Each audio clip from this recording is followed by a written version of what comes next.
Bismillahirrahmanirrahim. Bismillahirrahmanirrahim. Assalamualaikum warahmatullahi wabarakatuh. Bapak dekat ke sini ya, supaya berimbang. Karena saya kalau jawab dekat ke sini ya, supaya meningkatkan bimbingan di enak. Alhamdulillah, nahmaduhu wa nasta'inuhu wa nastaghfiruh wa nastahdihi wa natubu ilaih. Asyhadu an la ilaha illallah wahdahu la syarika lah wa asyhadu anna Muhammadan abduhu wa rasuluh. Allahumma shalli wa sallim wa barik ala nabiyyina Muhammad wa ala alihi wa sahbihi ajma'in, amma ba'd. Para hadirin, Bapak Ibu, jamaah salat maghrib Masjid Al-Insyirah yang semoga berkah dan rahmat Allah Subhanahu wa taala. Alhamdulillah, kita sudah berada di hari Senin terakhir di bulan Sya'ban. Insyaallah beberapa hari kemudian kita akan masuk ke dalam bulan suci Ramadan, entah itu hari Sabtu atau hari Ahad.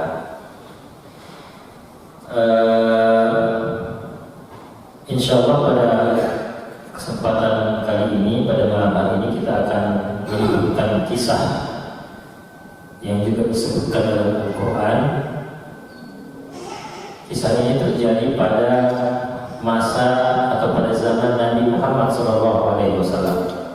Kalau sebelumnya kita selalu mengisahkan umat terdahulu, ya, baik itu Bani Israel atau umat-umat bangsa-bangsa sebelum masa Nabi Muhammad SAW.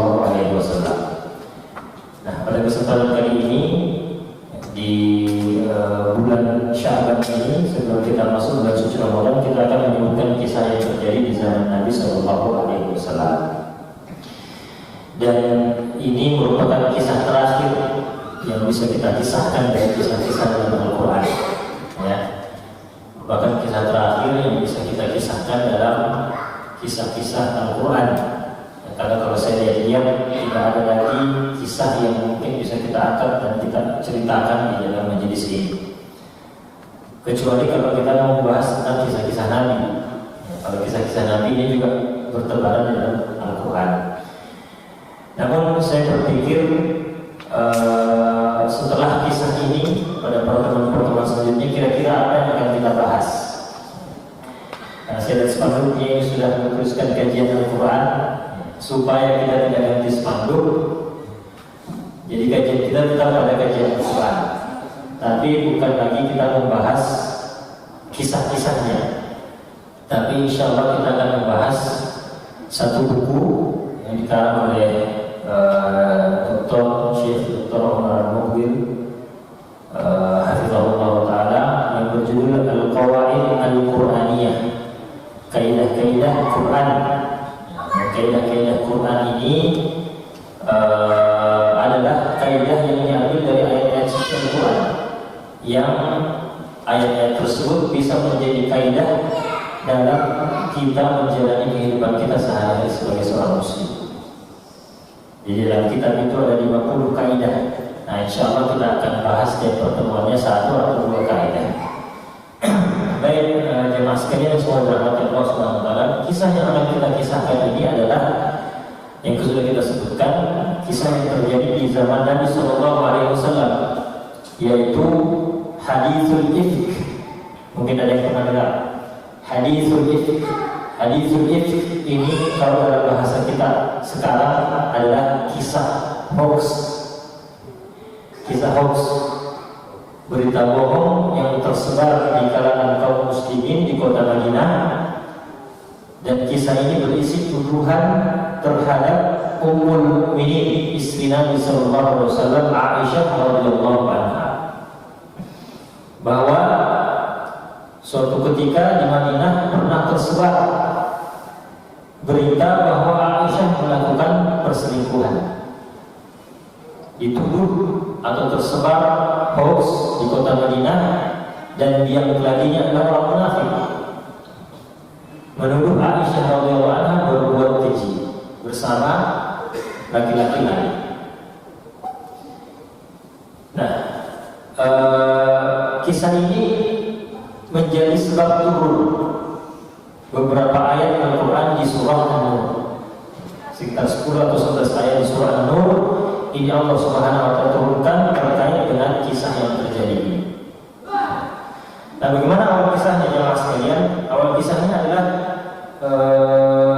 ini disebutkan dalam hadis yang diriwayatkan oleh Imam Bukhari dan selainnya, bahwasanya Aisyah radhiyallahu anha pernah bercerita. Hanya jadi Aisyah sendiri yang menceritakan kisahnya atau yang terjadi ketika itu.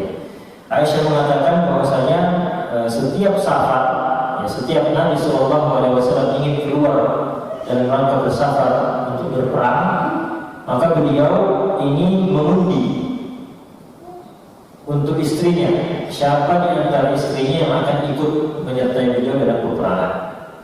Jadi ada qur'ah, ada undian. Karena istri Nabi SAW bukan satu, dan banyak, ya, banyak istri beliau. Dan maka setiap safar kebiasaan Nabi SAW itu akan mengundi siapa yang keluar namanya itu yang akan ikut bersama beliau. Nah, pada suatu peperangan atau pada suatu safar ini, maka keluar namanya Aisyah radhiyallahu anha. Maka dengan itu pula Aisyah radhiyallahu anha keluar bersama Nabi sallallahu alaihi wasallam bersama pasukan kaum muslimin. Nah, kemudian kata Aisyah, "Fakhrajtu ma'a Rasulillah ba'dama anzala al-hijab." Aku pun keluar bersama Rasulullah SAW di melakukan perjalanan bersama Rasulullah setelah turunnya ayat hijab, setelah turunnya ayat yang mewajibkan para sahabat, para mukminah muslimah untuk mengenakan hijab. Jadi awalnya memang belum ada kewajiban hijab itu, tapi kemudian nanti diturunkan oleh Allah Subhanahu wa Ta'ala kewajiban untuk para wanita muslimah menutup auratnya. Jadi kejadian ini sahabatnya terjadi setelah itu, terjadi setelah turunnya kewajiban hijab. Kata Aisyah, "Fakuntu uhmalu fi haudaji wa unzila fihi." Nah, Aisyah radhiyallahu anha ini ketika dalam perjalanan beliau menaiki unta, tapi tidak seperti laki-laki yang cuma sekedar naik saja, tapi beliau ada sekeduk. Dalam bahasa Arab disebut haudaj. Haudaj itu mungkin kalau kita lihat ini unta, nanti di atasnya kayak ada tenda begitu. Ya, pernah lihat begini, ada tenda yang menutupi, ya, ada kain yang menutupi di bagian depan sehingga tidak terlihat dari luar. Nah, jadi Aisyah radhiyallahu anha itu mengendarai unta yang ada sekeduk di atasnya. Jadi Aisyah tidak berada di dalam dan tidak terlihat oleh orang-orang yang mengangkat sekeduk tersebut atau pasukan yang ada di sekitar beliau. Kemudian kata Aisyah radhiyallahu anha, setelah selesai perang, maka pasukan kaum muslimin itu pun bertolak kembali ke kota Madinah.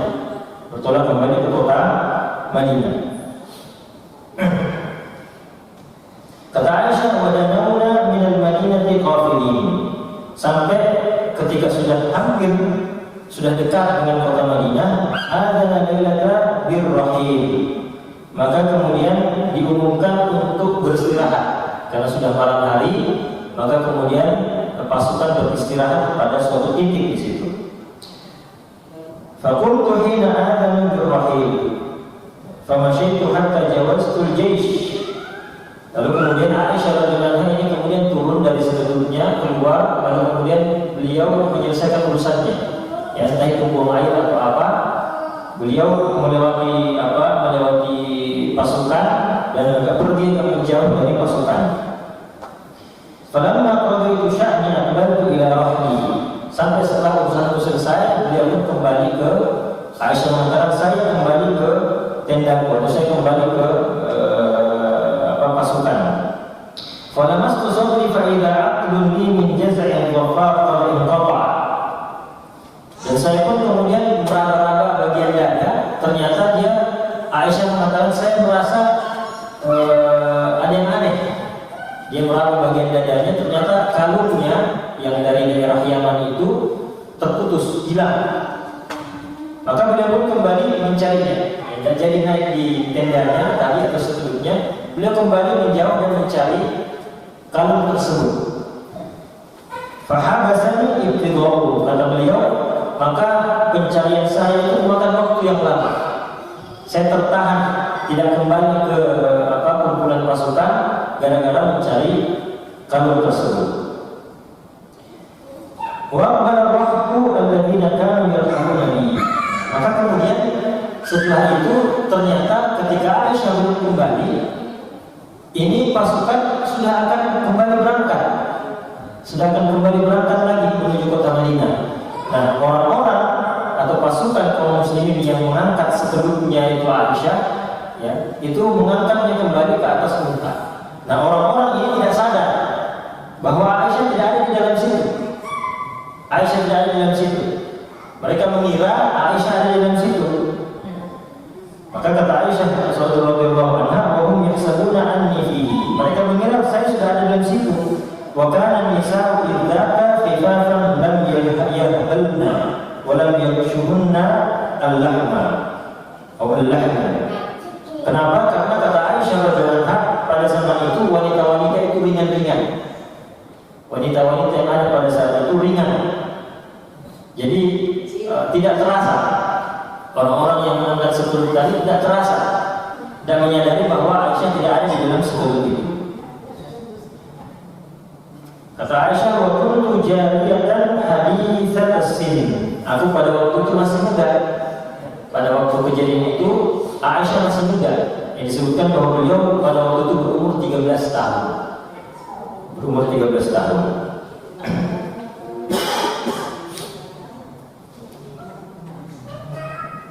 Maka kemudian kata Aisyah, "Wajadtu aqdi ba'da mastamar al-jaysh." Aku pun berhasil menemukan kalungku setelah tentara itu atau pasukan itu berlalu.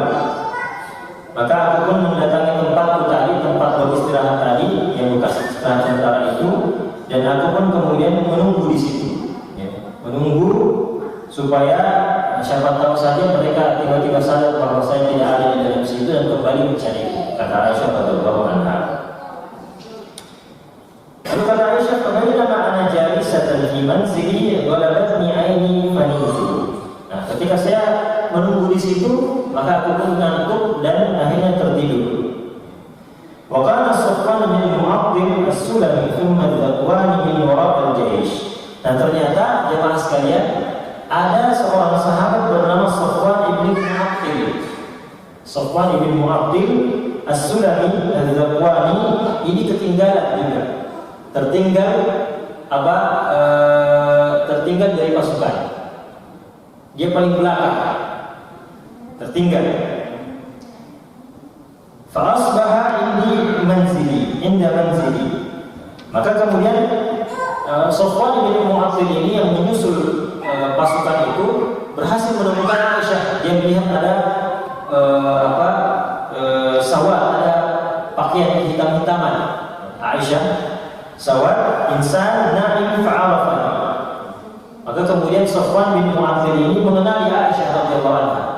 Ya, kata Aisyah, "Wa kana wara'i qabla al-hijab." Safwan bin Mu'attil ini pernah melihatku sebelum turun ayat hijab tadi.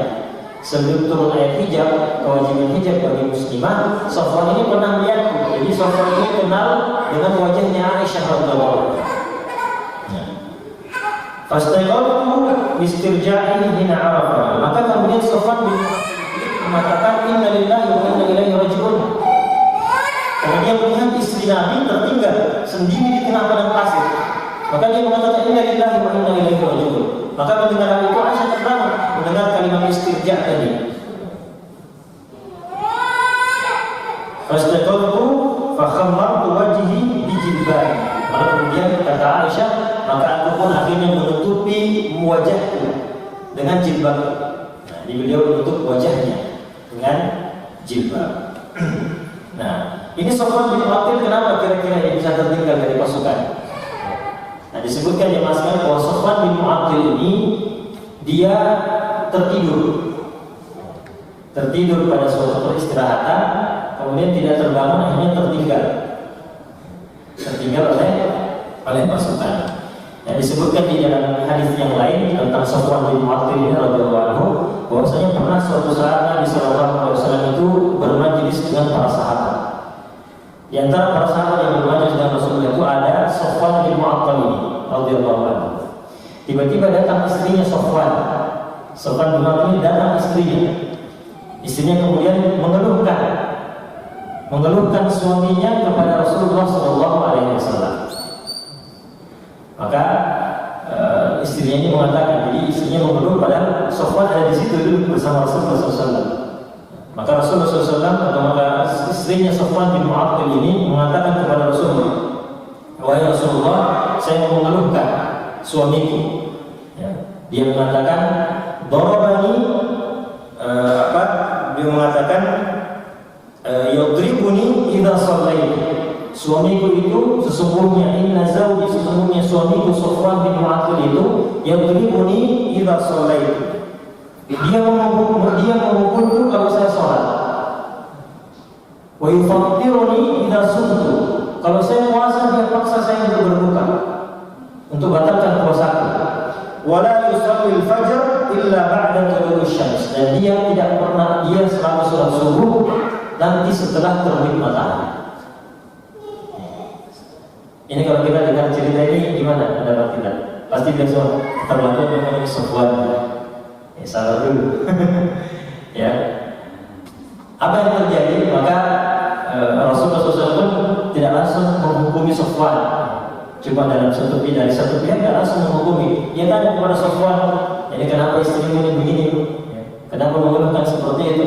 Maka Sofwan bin Mu'attil mengatakan, adapun perkataannya yang yadribuni idza shallaitu, aku memukulnya kalau dia sedang sholat. Kata Sofwan, fa innaha taqra' surataini faqad nahaituhu anha. Jadi Sofwan mengatakan dia kalau sholat membaca 2 surah. Padahal saya sudah larang dia, saya sudah nasihati dia untuk tidak memperpanjang sholatnya. Maksudnya di sini jangan sampai sholat terlalu panjang. Sedangkan masih banyak urusan-urusan rumah, melayani suami, mengurus anak, itu terabaikan. Dan Sofwan sudah mengatakan baca 1 surah saja, jangan terlalu panjang sholatmu. Tapi ternyata istrinya tidak mendengar. Maka kemudian ketika seperti itu maka dipukullah dia oleh suaminya. Tapi pukulan ini jangan sampai kita bayangkan dia termasuk KDRT, pukulan yang sampai berbekas, tidak. Dia pukulan yang mendidik. Karena di dalam Al-Quran juga ada kan seperti itu ya. Tapi pukulan ini dilakukan setelah adanya nasihat, setelah adanya wa'af, setelahnya dinasihati baik ini sebelumnya. Tapi pukulan kalau masih melanggar, maka Islam memang membolehkan pukulan, tapi pukulan yang mendidik, pukulan yang tidak membekas. Jadi kalau sampai biru marah ini bukan seperti itu yang dibolehkan oleh agama kita. Nah, ini yang pertama. Kemudian Sofwan kembali melanjutkan, adapun dia mengatakan kalau dia puasa saya memaksanya untuk berbuka, maka Sofwan mengatakan fa ana rajulun syabun la asbir. Sebelumnya Rasulullah SAW mengatakan, ya sebelumnya yang perkataan pertama tadi Rasulullah mengatakan, "Lau kanat suratan wahidah lakafatin nas." Seandainya 1 surah saja dibaca maka itu sudah cukup untuk manusia. Maka itu sudah cukup. Nah, kemudian setelah itu Sofwan mengatakan lagi, kalau tadi perkataannya saya memaksanya untuk berbuka ketika dia puasa, maka beliau mengatakan, Sofwan mengatakan, wa ana rajulun syabun fala asbir. Saya ini masih muda. Saya masih muda dan saya tidak bisa bersabar. Maksudnya apa? Syahwatnya masih menggebu-gebu. Dia sebagai laki-laki syahwatnya masih menggebu-gebu tinggi, tidak bisa bersabar. Sehingga kalau pada siang hari dia mau menyalurkan kepada istrinya ternyata puasa. Maka kemudian Maka kemudian Sofwan memaksa istrinya, lalu kemudian menggauli istrinya pada siang hari sementara istrinya sedang puasa sunnah, ya, dalam puasa sunnah. Nah, maka apa kata Rasulullah SAW? Rasulullah SAW mengatakan, la tasumanna imra'atun illa bi'izni zawjiha. Bahwa seorang perempuan tidak boleh berpuasa sunnah kecuali diizinkan oleh suaminya. Catat ya, puasa sunnah kecuali diizinkan oleh suami. Di hadis yang lain Rasulullah SAW mengatakan seperti itu. Jangan seorang wanita itu berpuasa wa zawjuha hadir, sedangkan suaminya ada di situ, ada bersamanya, tinggal bersamanya sampai suaminya mengizinkan. Ini puasa sunnah. Karena kenapa? kalau suami butuh, maka istri harus layani segera. Istri harus layani segera. Nah, makanya Sofwan ini tidak bisa menahan sabar karena dia masih muda, masih menggebu-gebu. Maka kemudian kalau dia mau, maka dia memaksa istrinya untuk itu. Maka Rasulullah SAW memperhatikan hak-hak suami dalam masalah ini dan mengatakan bahwasanya tidak boleh perempuan berpuasa sunnah sampai dia diizinkan oleh suaminya. Kemudian yang ketiga, nah ini tadi Sofwan mengatakan saya tidak boleh sholat, saya kalau sholat subuh nanti setelah terbit matahari. Nah apa kata Sofwan di sini? Sofwan mengatakan fa inna ahlu baitin qad urifa lana dzaka. Kami ini keluarga atau keluarga saya, saudara-saudara saya, bapak saya, kakek saya itu sudah terkenal dengan hal yang seperti ini, bahwa kami itu tidak terbangun untuk sholat subuh kecuali nanti setelah matahari terbit. Jadi maksudnya di sini apa? Ada penyakitnya, penyakit warisan, penyakit turunan, yang kalau tidur dia betul-betul tidak bisa bangun kecuali nanti kalau matahari sudah terbit.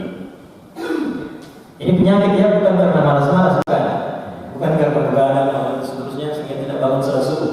Ini karena penyakit yang dia derita, penyakit yang juga menimpa saudara-saudaranya dan juga keluarganya, bapaknya, kakeknya dan seterusnya.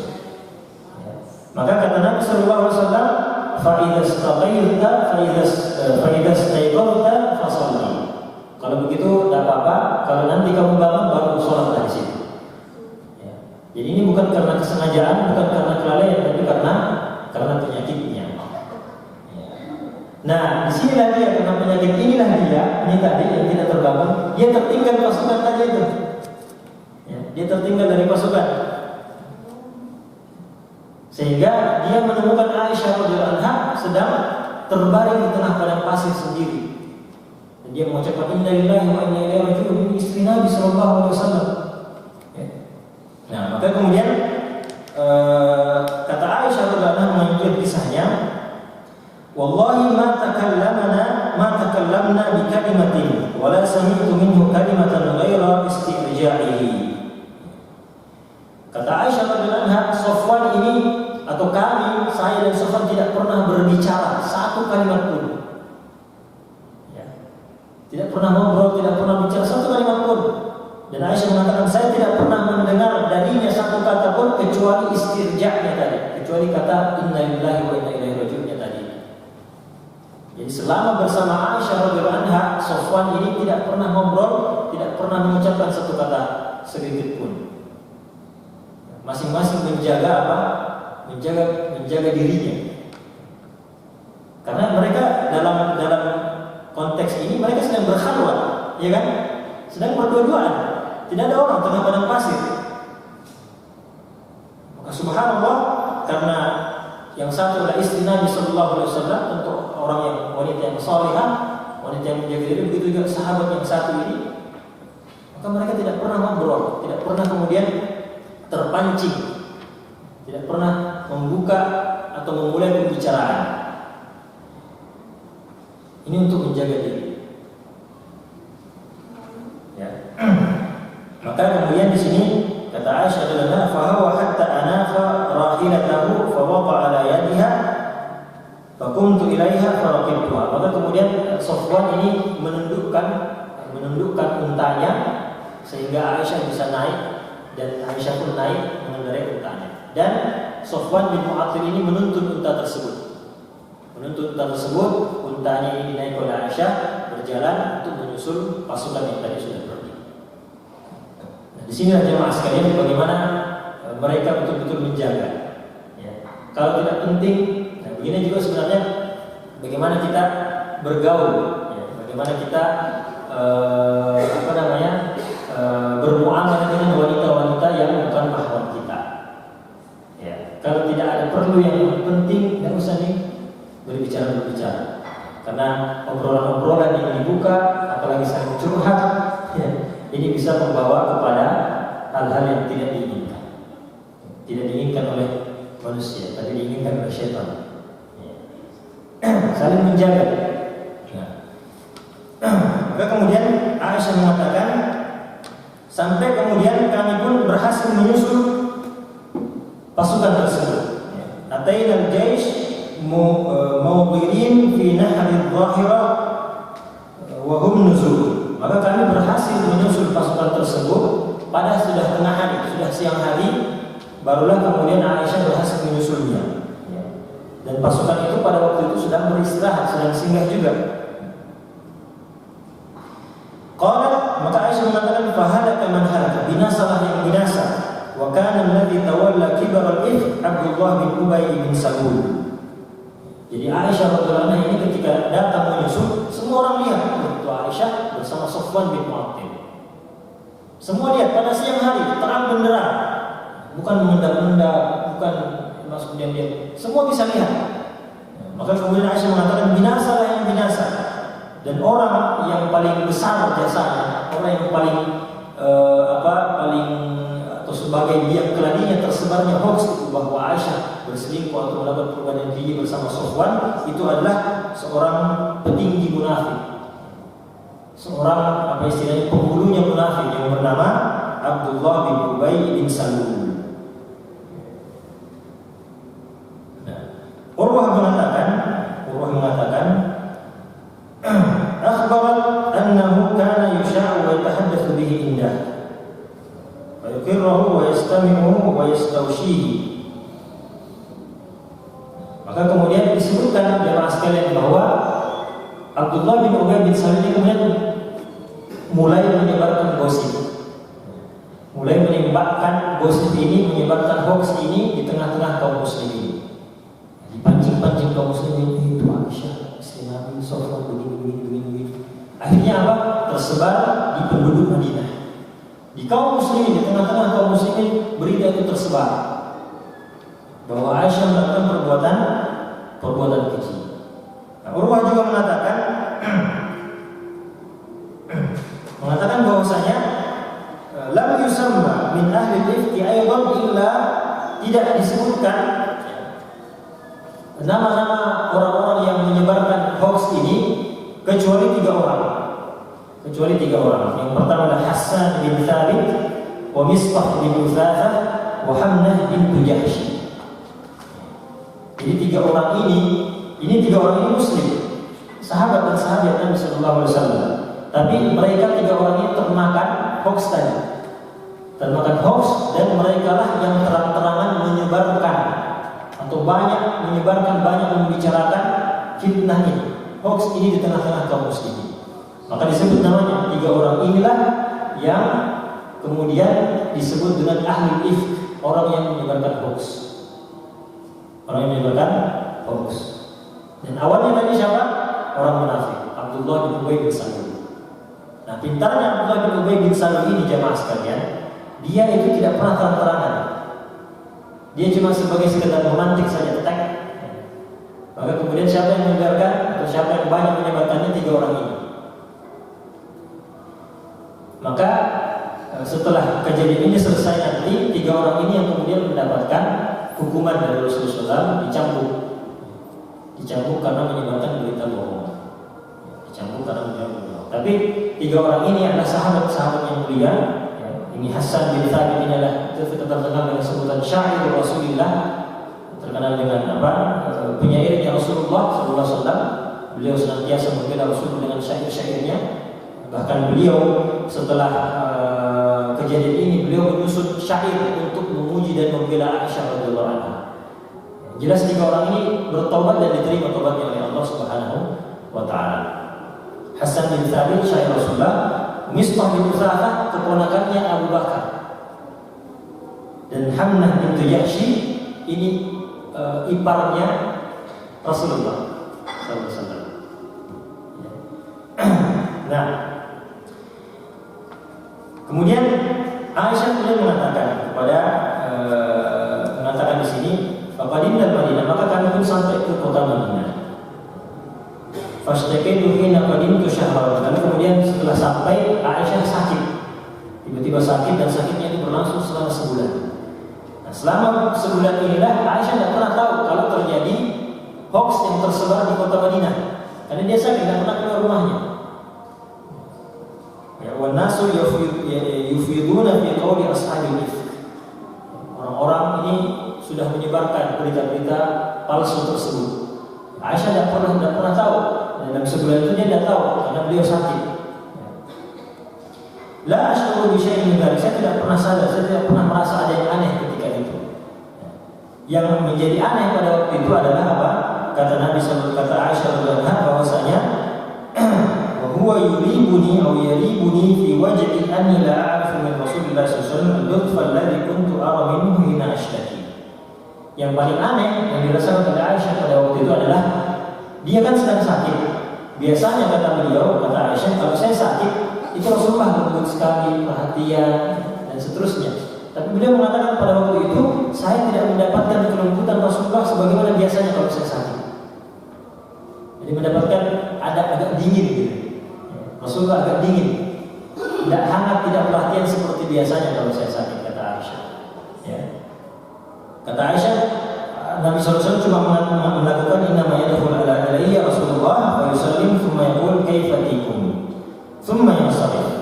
Yang dilakukan oleh Rasulullah SAW cuma masuk bertemu Aisyah, bersalam, dan kemudian mengatakan kaifa tikum, bagaimana kabarmu. Setelah itu beliau pergi. Jadi dingin seperti itu.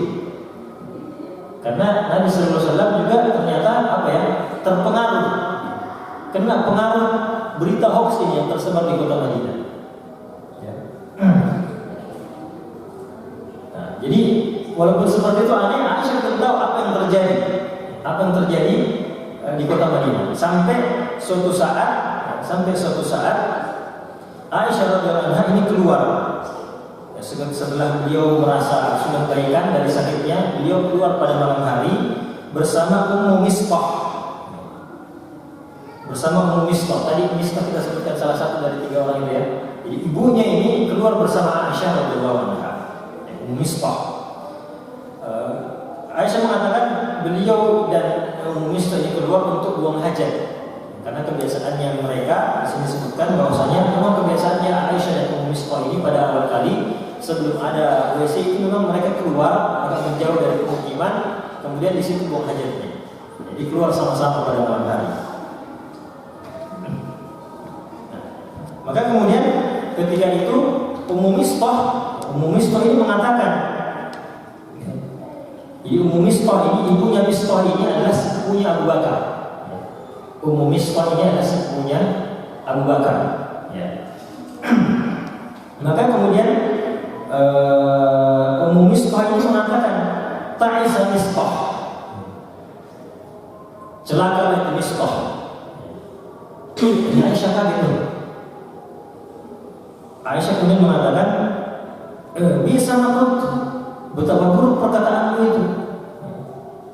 Atasubina rajulan syahida Badr, apakah kamu mencela seseorang itu Mistah bin Utsah tadi? Engkau mencela seseorang yang sudah menghadiri atau mengikuti perang Badar.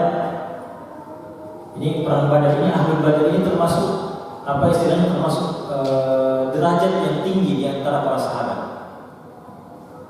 Kalau disebutkan siapa yang paling sahabat atau tingkatan paling sahabat, tingkatan kemuliaan sahabat, yang pertama adalah Khulafaur Rasyidun, kemudian 10 orang yang dijamin masuk surga, kemudian Muhajirin, ada antara Muhajirin atau Ansar atau Muhajirin, lalu kemudian apa? Ahlul Badr. Jadi Mustahil termasuk orang yang ikut perang Badar. Aisyah, apa kamu mencela orang yang sudah ikut perang Badar?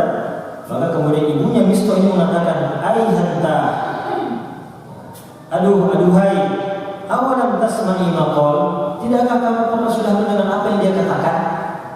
Apa yang dikatakan oleh Mistah ini? Aisyah mengatakan, apa yang dia sudah katakan? Maka kemudian Ummu Mistah ini pun mengabarkan apa yang terjadi di kota Madinah. Hoax apa yang tersebar di kota Madinah. Mendengarkan hal tersebut, Aisyah bersedihnya bukan main. Ya, fazdadtu maradun ala maradi. Saya tambah sakit, kata Aisyah. Tambah sakit, tadi sudah baik, sekarang tambah sakit lagi.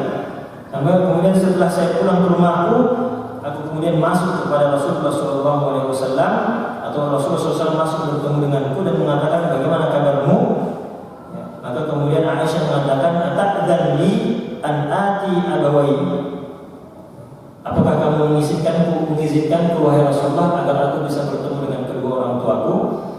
kemudian Nabi SAW itu kemudian mengizinkan beliau. Jadi Aisyah ini mengatakan, uridu an astayqan al-khabar min qibalihima. Saya ingin memastikan kabar hoax ini apakah memang betul-betul tersebar di kota Madinah.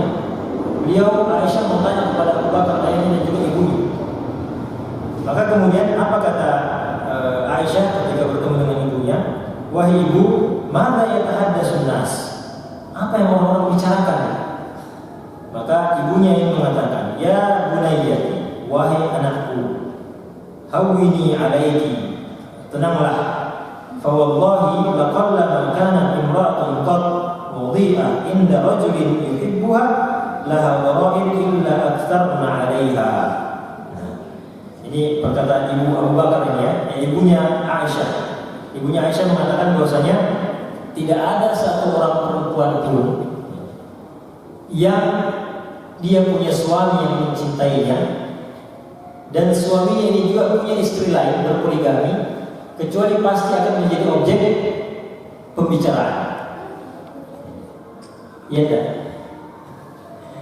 Kalau ada di sini misalnya perempuan, ya, dia jadi istri kedua atau istri ketiga, atau dia istri pertama dan suaminya punya istri kedua ketiga, pasti akan menjadi objek pembicaraan oleh wanita-wanita lain. Iya tak? Ya. Kebanyakan pembicaraannya pasti negatif. Pasti negatif. Ya, pasti selalu kalau ada sedikit masalah, ada sedikit ini pasti diangkat-angkat lagi. Ya, dan bahkan memang jemaah sekalian, saya dengar memang bahwa biasanya memang ada laki-laki yang berpoligami, itu ada saja wanita di luar itu selalu menjadi apa? Menjadi pemicu-pemicu yang tidak baik untuk keluarga itu. Selalu apa ya, memancing, selalu ini, selalu provokasi dan seterusnya. Biasanya memang ada yang seperti itu. Padahal sebenarnya kalau dia tidak melakukan itu, ini keluarga baik-baik saja. Ini 2 istri atau 3 istri akur-akur saja. Nah, di sini mungkin yang mungkin kita perlu garis bawah yang jelas sekalian ya. Syariat poligami ini ada hikmahnya.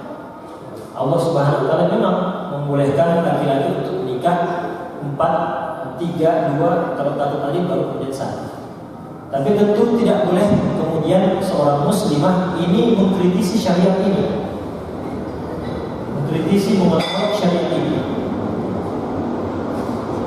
Tenang ibu. Ada yang surat piring. Jadi maksud saya seperti ini. Begini. Jadi orang-orang orientalis, kaum feminis itu menyerang Islam, suka menyerang Islam, suka mendiskreditkan Islam, mengatakan bahwa Islam adalah agama yang tidak adil terhadap wanita, dilihat dari warisannya, dilihat dari aturan-aturannya, dilihat dari ini dan itu, termasuk apa poligami. Yang paling sering diserang oleh orang-orang orientalis, orang barat, orang yang menghancurkan Islam adalah syariat poligami.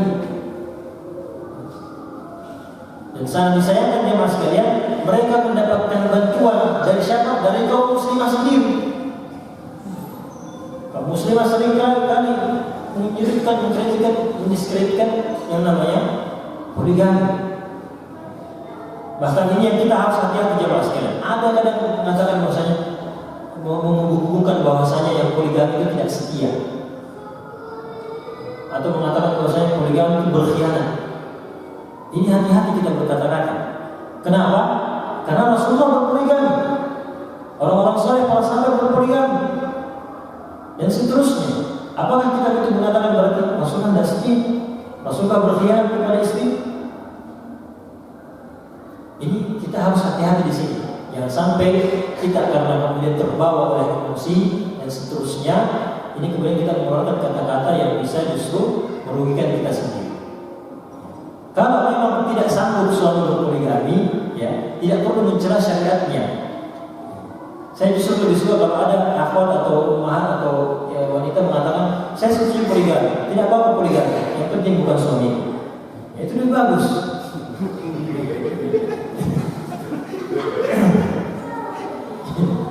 Itu lebih bagus daripada mencela-mencela ini. Apalagi kalau sampai membenci syariat, ini yang berbahaya jemaah sekalian.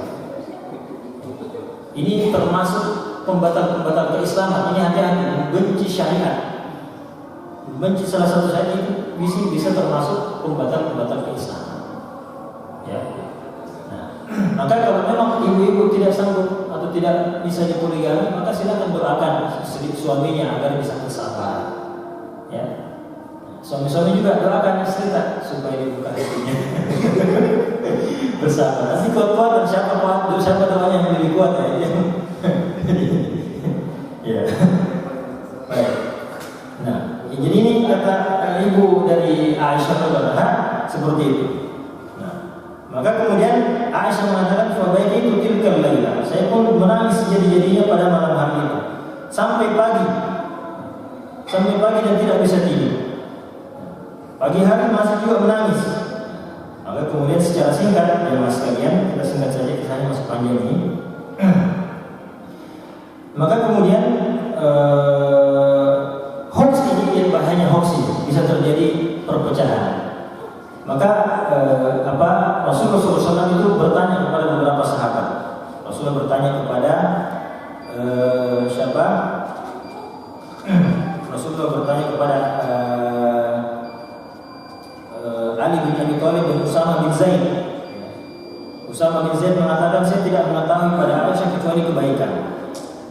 Kemudian Ali juga berkata yang senada seperti itu, bahwa tenang wahai Rasulullah, engkau tidak akan disia-siakan oleh Allah Subhanahu wa taala.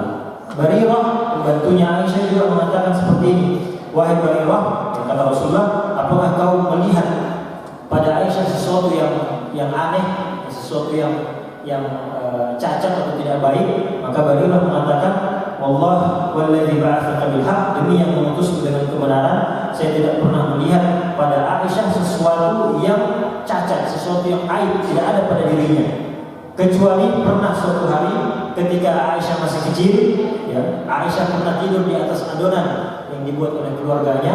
Ketika terbangun dia makan sendiri adonan. Ini karena masih kecil memang. Jadi Barirah cuma melihat hal itu saja, yang lainnya semua kebaikan. Maka Rasulullah SAW secara singkat kita sebutkan, Rasulullah kemudian mengatakan kepada para sahabat di atas mimbar, wahai para sahabatku, siapa di antara kalian yang mau membersihkan, ya, yang mau membersihkan tuduhan ini dariku dan dari keluargaku? Sungguh telah sampai kepadaku sesuatu yang menyakitiku dan menyakiti istriku. Demi Allah, saya tidak pernah mengetahui sesuatu pada istriku kecuali kebaikan.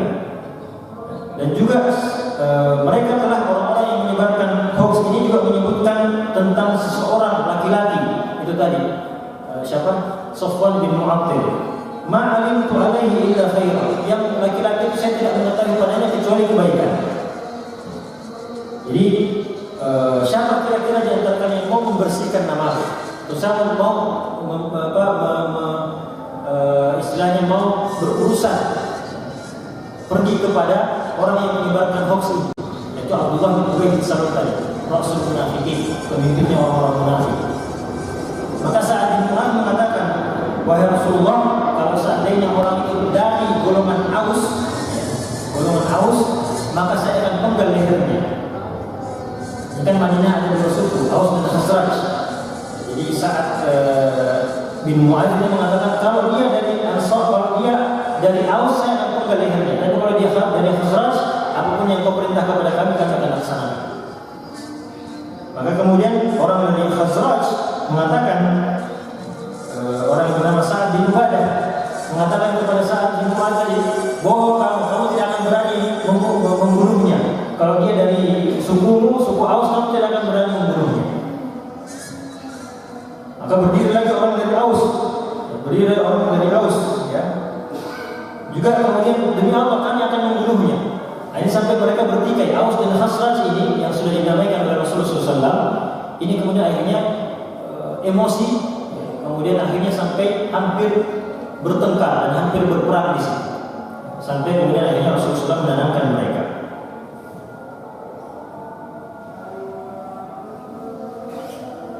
Kemudian secara singkat, ternyata tidak ada wahyu yang turun kepada Nabi SAW selama sebulan. Jadi bayangkan, Nabi SAW, Aisyah dan kaum muslimin itu ombang-ambing dari kabar ini. Kenapa Allah tidak turunkan wahyu, beri petunjuk? Apakah ini untuk menghadapi hoax ini?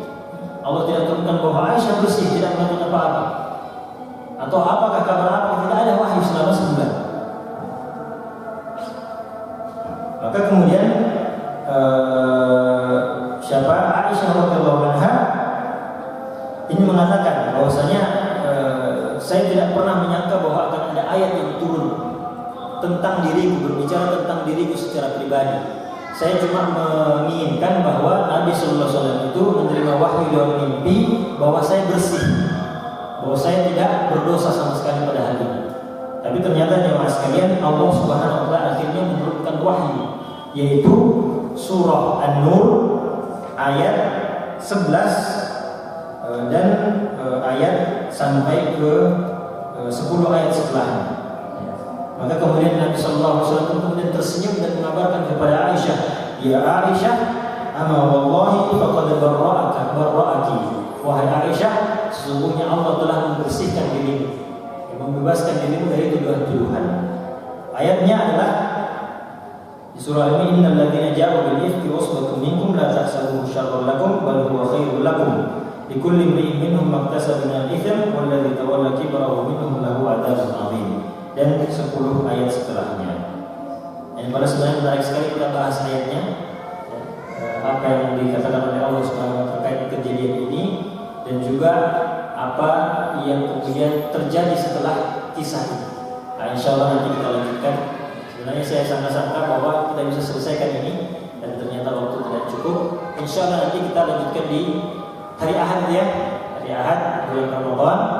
Pada asar kita selesaikan ini, nanti baru pertemuan selanjutnya kita melangkah ke qawaid al-Qur'aniyah yang kita sudah sebutkan tadi. Baik jemaah sekalian, mungkin yang bisa kita sampaikan, lebih dari itu mohon dimaafkan. Subhanallah wa bihamdihi, la ilaha illa anta